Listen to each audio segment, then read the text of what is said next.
భారత రాష్ట్రపతి అనగానే మనకు ముందుగా గుర్తొచ్చేది అత్యంత వైభవంగా ఉండే విమానం లేదా ప్రత్యేక హెలికాప్టర్. కానీ దేశ అత్యున్నత పౌరుడు రైల్లో ప్రయాణిస్తే ఎలా ఉంటుందో ఎప్పుడైనా ఆలోచించారా?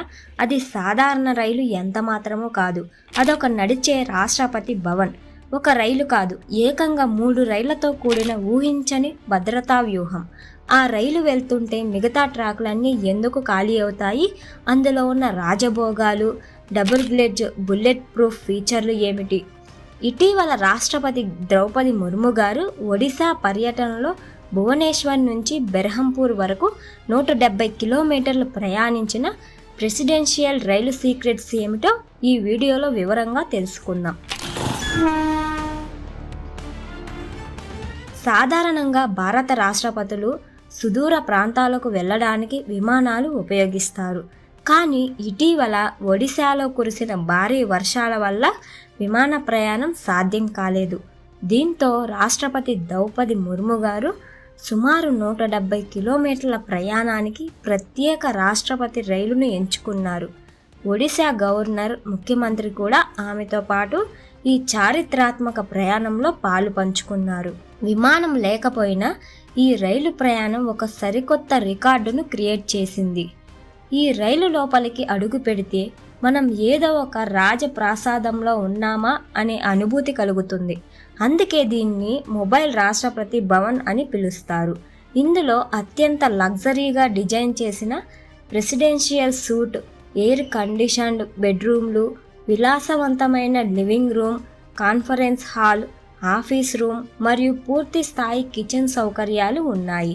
ప్రయాణంలో ఉన్నప్పటికీ దేశాధినేత తన అధికారిక విధులు, ముఖ్యమైన సమావేశాలు నిర్వహించుకోవడానికి కావాల్సిన అన్ని అత్యాధునిక డిజిటల్ సిస్టమ్స్ ఇందులో అమర్చారు. ఈ రైలులో రాష్ట్రపతితో పాటు దాదాపు 80 నుంచి 100 మంది అధికారులు, భద్రతా సిబ్బంది మరియు వైద్య బృందం ప్రయాణించవచ్చు. ఈ రైలు భద్రతా వ్యవస్థ అందరినీ ఆశ్చర్యపరుస్తుంది. రాష్ట్రపతి రైలు ఎప్పుడూ ఒంటరిగా వెళ్ళదు. దీనికోసం ప్రత్యేకంగా 3 రైళ్ల భద్రతా చక్రం అమల్లో ఉంటుంది. రాష్ట్రపతి రైలు కంటే కొన్ని నిమిషాల ముందు ఒక ఇంజన్ లేదా పైలట్ రైలు వెళ్తుంది. ఇది ట్రాక్ భద్రతను, సిగ్నలింగ్ సిస్టమ్ను క్షుణ్ణంగా తనిఖీ చేస్తుంది. పైలట్ రైలు క్లియరెన్స్ ఇచ్చిన తర్వాత రాష్ట్రపతి ప్రయాణించే ప్రధాన రైలు వెళ్తుంది.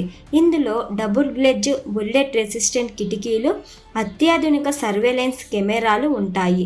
మెయిన్ రైలు వెనుక భద్రతా బలగాలతో కూడిన ఎస్కార్ట్ రైలు ప్రయాణిస్తుంది. అంతేకాదు, ఏ క్షణంలోనైనా అత్యవసర పరిస్థితి వస్తే ఉపయోగించడానికి సమీప స్టేషన్లో మరో స్టాండ్ బై రైలును సిద్ధంగా ఉంచుతారు. రాష్ట్రపతి ప్రయాణించే మార్గంలో భారతీయ రైల్వేస్ అత్యున్నత భద్రతా ప్రోటోకాల్ అమలు చేస్తుంది.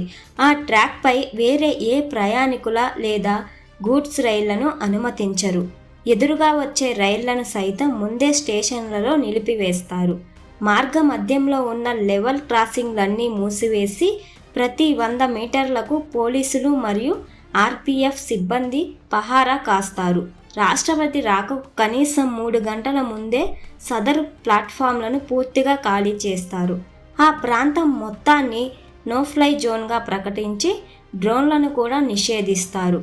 భారత రాష్ట్రపతులకు ప్రత్యేక రైలు అందించే సంప్రదాయం బ్రిటిష్ కాలం నాటి రాయల్ సెలూన్ నుంచి ప్రారంభమైంది.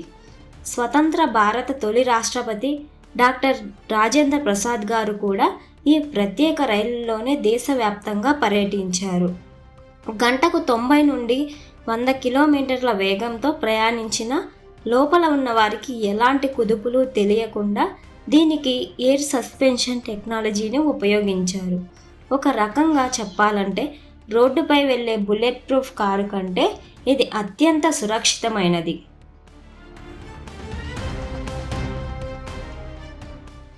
ఒక సామాన్య గిరిజన కుటుంబం నుంచి దేశ అత్యున్నత పదవిని అధిరోహించిన ద్రౌపది ముర్ము తన స్వరాష్ట్ర ప్రజల మధ్య ఇలా రైలులో ప్రయాణించడం ప్రతి ఒక్కరిని ఆకట్టుకుంటుంది. భారతీయ రైల్వేస్ టెక్నాలజీకి, రాజసానికి మరియు కట్టుదిట్టమైన భద్రతకు ఈ రాష్ట్రపతి ప్రత్యేక రైలు ఒక నిలువెత్తు నిదర్శనం.